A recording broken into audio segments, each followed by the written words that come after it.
Good morning everyone. Madhya Pradesh के daily current affairs में बात करेंगे 5 से 6 नवंबर के सारे महत्वपूर्ण करंट अफेयर्स के बारे में। कल दो प्रश्न हमने पूछे थे कि मध्य प्रदेश साहित्य परिषद द्वारा अखिल भारतीय महाराज वीर सिंह देव पुरस्कार किस विधा के लिए दिया जाता है। दूसरा जो प्रश्न था, मध्य प्रदेश की प्रमुख नदी नर्मदा के शुद्धिकरण हेतु प्रदूषण की रोकथाम का कार्य कब प्रारंभ हुआ था। ये दो प्रश्न का जो जवाब है वो तन्मय भांगी ने अच्छा दिया है। देखिए, आप लोग कमेंट्स बहुत कम करने लगे हैं।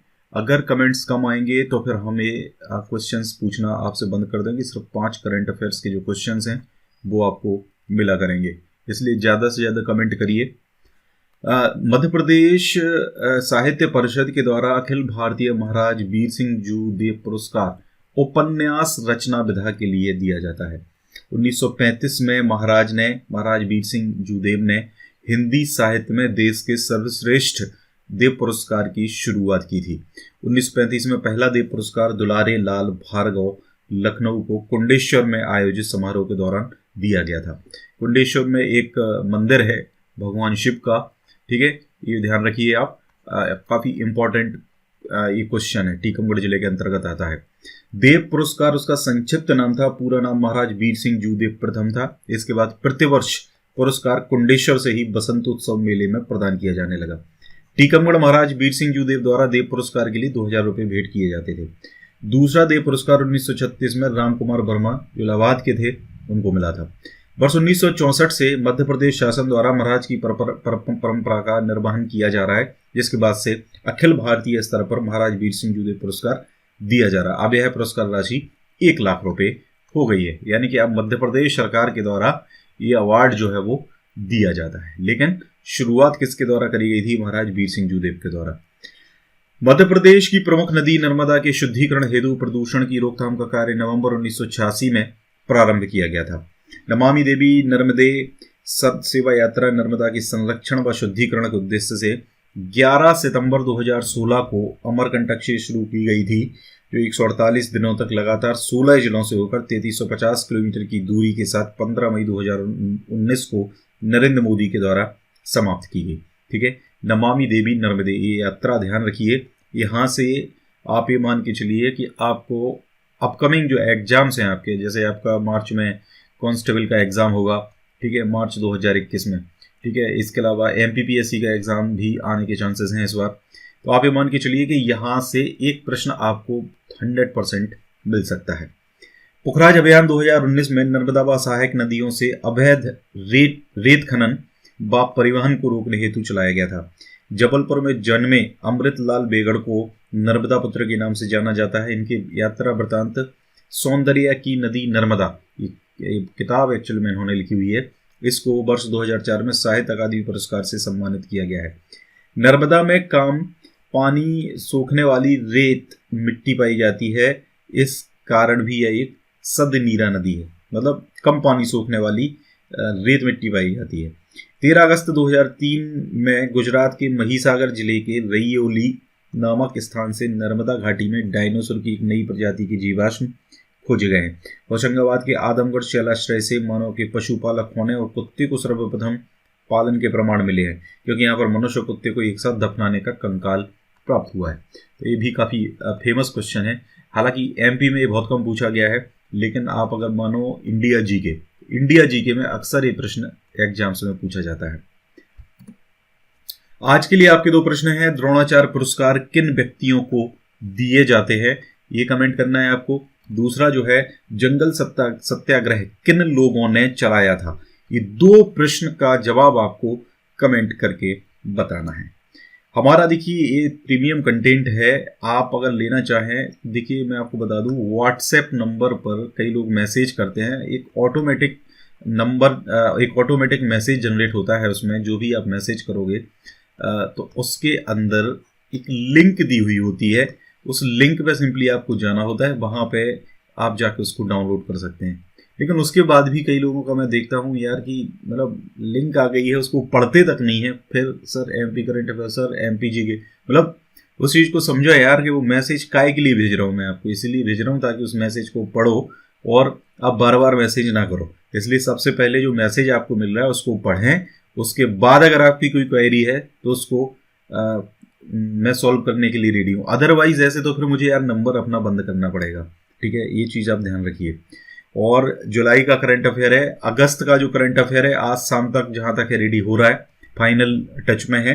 तो अगस्त का जो करंट अफेयर की जो लिंक है वो आपको हमारी टेलीग्राम पर मिल जाएगी आज शाम तक, ठीक है, अदरवाइज कल सुबह तो लॉन्च हो ही जाएगी। इसके अलावा हमारा 6th मंथ एडिशन है जून तक का, ये अगर आप लेना चाहें ले सकते हैं। इसके अलावा जुलाई तक का पूरा करंट अफेयर अभी तक अवेलेबल है, मंथली भी अवेलेबल है। 6th मंथ एडिशन के साथ फिर आपको मंथली खरीदना पड़ेगा। ये कुछ रामबाण नोट्स हैं, जीव विज्ञान के नोट्स हैं, विज्ञान के भी नोट्स हैं, ये भी आप ले सकते हैं। इस बारकोड को स्कैन करके आप डायरेक्ट व्हाट्सएप पे आ सकते हैं। चलिए स्टार्ट करते हैं। सॉरी, पहला प्रश्न है, मुख्यमंत्री किसान कल्याण योजना के अंतर्गत प्रदेश के कितने किसानों को चिन्हित किया गया है? तो देखिए, अभी आपको पता है मुख्यमंत्री किसान कल्याण योजना मध्य प्रदेश सरकार के द्वारा लागू करी गई थी। अभी कुछ दिन पहले ही हमने डिस्कस किया था। प्रधानमंत्री किसान कल्याण योजना जो है उसको थोड़ा सा अपडेट करके शिवराज सिंह चौहान ने एक मुख्यमंत्री किसान कल्याण योजना लॉन्च करी थी। इस योजना में अभी तक टोटल 78 लाख से अधिक किसानों को चिन्हित किया जा चुका है। यहाँ पे अगर बात करें तो टोटल अगर नंबर देखें तो 78,51,424 किसानों को इसमें चिन्हित किया जा चुका है, जिसको ये लाभ जो है वो दिया जाएगा। मतलब प्रदेश में कितने, प्रदेश में इतने जो किसान हैं उनको इस योजना का लाभ दिया जाएगा। इनमें से जो 12,45,278 हितग्राही हैं उनको प्रथम किश्त की राशि का भुगतान कर दिया गया है। शेष का लाभ दिए जाने की जो प्रक्रिया है वो अभी चल रही है। योजना के अंतर्गत आपको पता होना चाहिए कि प्रतिवर्ष जो केंद्र सरकार है, यानी किस नाम से, प्रधानमंत्री किसान कल्याण योजना के नाम से, ठीक है, प्रधानमंत्री किसान कल्याण योजना के नाम से केंद्र सरकार के द्वारा 6,000 रुपये की राशि जो है वो दी जाती है 2,000 के इंस्टॉलमेंट्स में, ठीक है।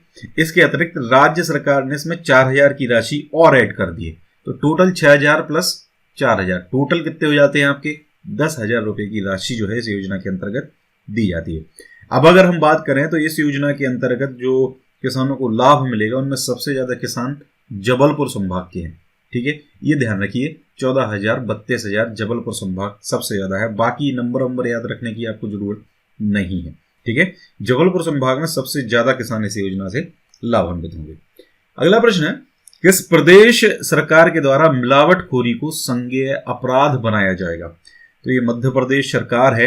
अभी हाल ही में मध्य प्रदेश के मुख्यमंत्री ने एक मीटिंग ली थी, उसमें उन्होंने ये कहा है कि प्रदेश में हर प्रकार की जो मिलावट सामग्री है उसका निर्माण और उसकी विक्रय की, यानी कि उसको ना तो बनाया जा सकेगा ना उसको बेचा जा सकेगा, इसकी रोकथाम के लिए सघन अभियान चलाया जाएगा, ठीक है। जैसे आपको याद होगा कमलनाथ सरकार में चलाया गया था शुद्ध के लिए युद्ध अभियान, ठीक है, शुद्ध के लिए युद्ध अभियान, और इससे जनता को उपयोग के लिए शुद्ध सामग्री उपलब्ध हो सकेगी।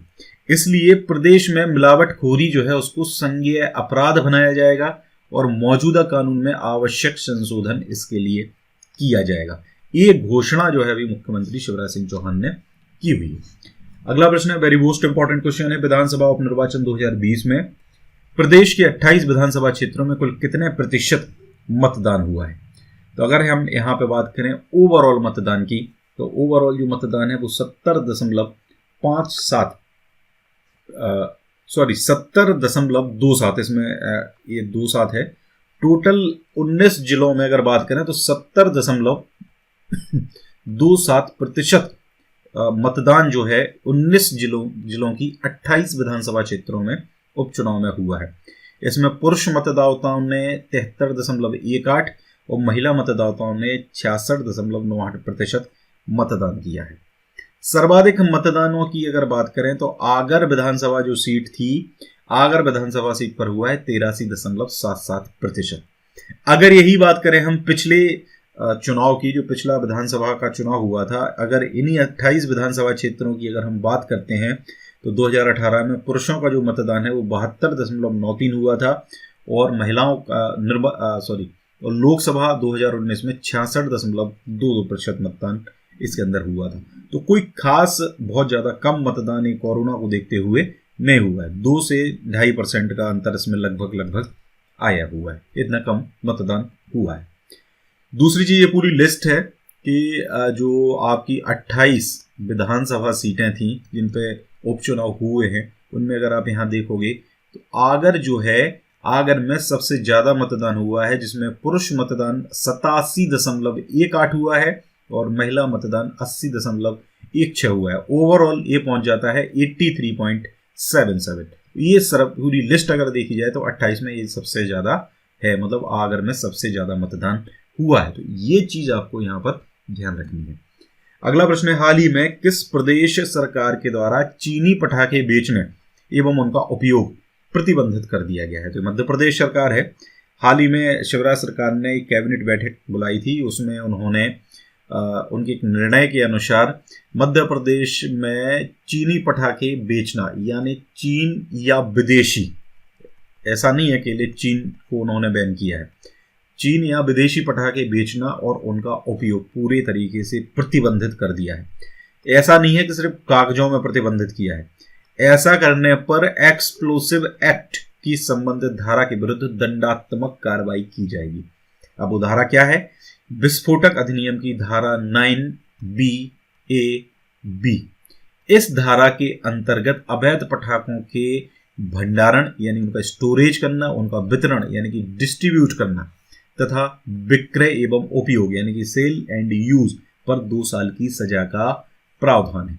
मतलब अगर आप ऐसा करते हैं तो आपको 2 साल की सजा और जुर्माना जो भी होगा वो मिल सकता है।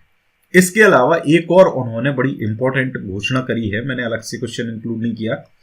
उन्होंने कहा है कि प्रदेश में लव जिहाद और शादी के लिए धर्म परिवर्तन किसी भी रूप में नहीं चलेगा। ठीक है, यह पूर्ण रूप से अवैध और गैर कानूनी, इसके खिलाफ प्रदेश में कानून बनाया जाएगा। ठीक है, ध्यान रखिए, काय के खिलाफ? लव जिहाद के खिलाफ। आप समझते होंगे कि लव जिहाद क्या होता है, यानी शादी के लिए धर्म परिवर्तन करवाना, किसी से जबरदस्ती धर्म परिवर्तन कराना, ब्लैकमेल करके, इमोशनल ब्लैकमेल करके या किसी तरीके से। तो ये लव जिहाद जो है वो नहीं चलेगा मध्य प्रदेश में, इसके लिए कानून बनाए जाने का निर्णय उन्होंने लिया है। अगला प्रश्न है, भारत सरकार द्वारा क्लीन स्ट्रीट फूड हब योजना के अंतर्गत निम्न में से किसे प्रमाणित किया जाएगा?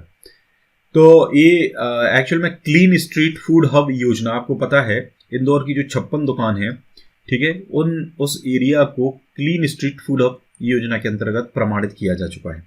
इसके अलावा ये तीनों भी प्रस्तावित हैं, यानी इसका आंसर है उपरोक्त तीनों। बहुत जल्द इनको भी क्लीन स्ट्रीट फूड हब का जो सर्टिफिकेट है वो प्रोवाइड किया जाएगा।